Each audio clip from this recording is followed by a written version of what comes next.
I am not a great player and I'm definitely not a great coach, but I've been lucky enough to learn from some of the best players and coaches in the world of Padel, and today I want to share with you what I believe are the 10 best tips for any amateur player.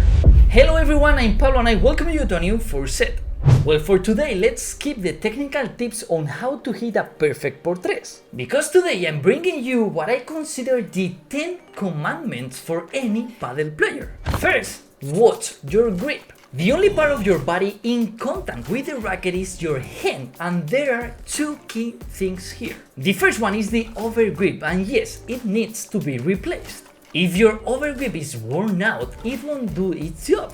So once you start sweating, the racket will slip and you will miss more shots. A classic example, you try to block a powerful shot and the racket turns in your hand because the grip is worn out. But even more important than that is how you hold the racket, your grip. Pro players change their grip slightly for almost every ball, and with a subtle adjustment you can make a shot easier or add more spin. But without getting too technical, if you never thought about how you are gripping the racket, that is a problem. Because it is as simple as learning the continental grip, which allows you to execute every shot in the game. Second commandment, know who you are. What I mean is, we're not pro players and we need to respect that. Of course, we can learn from the pros, but we need to understand our limits. Pro players don't go for winners on every shot. They build the point to get an easier ball they can finish, so they know when and how to attack. But most of us rush it and try to crush everything. So ask yourself, how many points do you actually win with your smash? Because people put a lot of value on power when buying rackets, but the number of winners you hit with smashes is usually very low. Of course, these are general ideas because some people do win tons of points with their smashes, so don't get me wrong. Also, when you are buying your racket, it's easy to fall into the trap of picking the same one your favorite pro uses. So if that is your only reason to buy it, I wouldn't recommend it, because most pro players customize their rackets, whether it is the foam, the carbon or the weight, so the one you can buy in stores is very different from theirs. And let's be honest, because even if they gave you the exact racket your favorite player uses, you wouldn't be able to play like them anyway. Third commandment, return low. And burn this into your brain. On first serve, return low, avoiding the lob. Because your opponent is probably gonna hit the first serve harder precisely to stop you from lobbing. So if you return low and just get the ball over with decent speed, they won't win the point directly, and now the rally begins. And remember, your goal when they're serving is to break their serve. And if you're giving away free returns, that goal becomes almost impossible. Fourth commandment, win the net. Just because you are at the net doesn't always mean you are attacking, because sometimes you will be defending up there.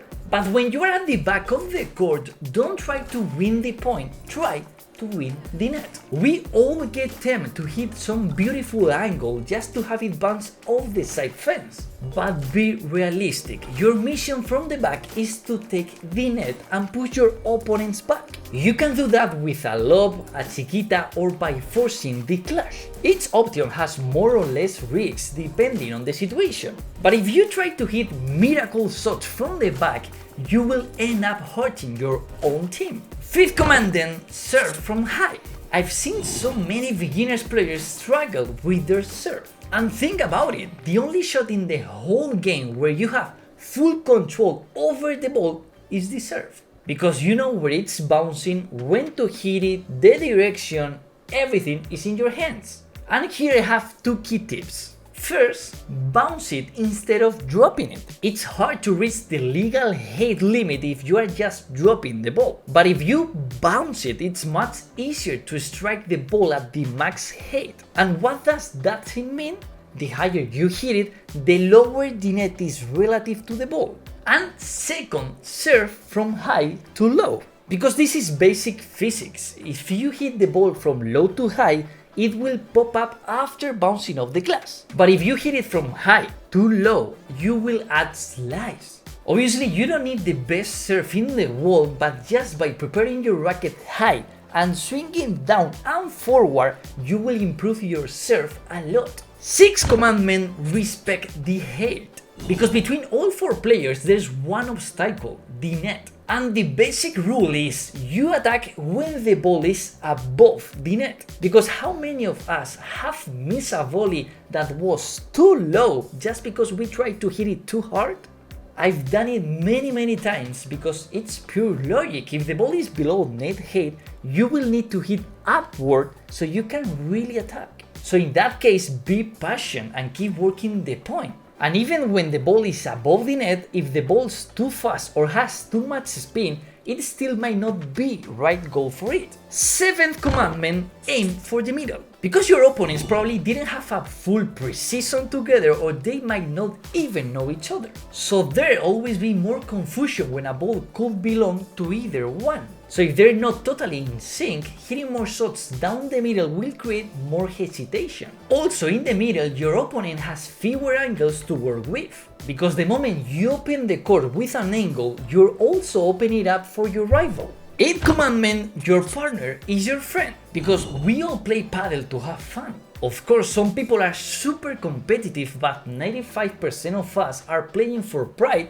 or just to get better. And your partner wants to do well just like you, so support him. And something very important, agree on your communication. For example, let's say we're both at the net and they love to my partner and I yell, yours.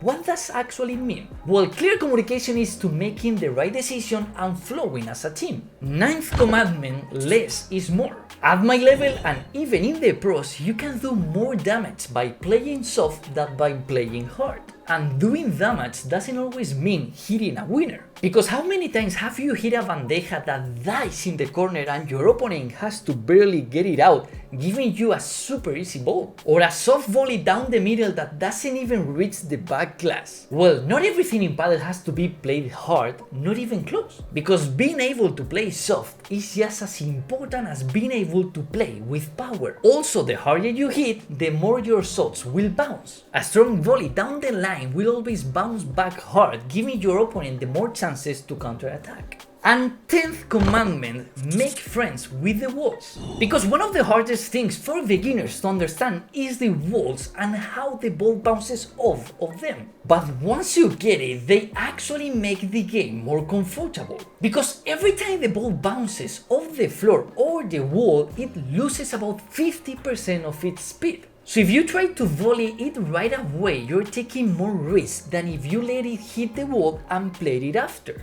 Once you learn to read how the ball is going to bounce depending on your opponent's shot, it will be easier to play after the wall than without it. Well, these are my 10 commandments. But I would love to know which tip you think I missed that helped you the most. Leave it in the comments and thank you so much for watching the video. See you in the next one.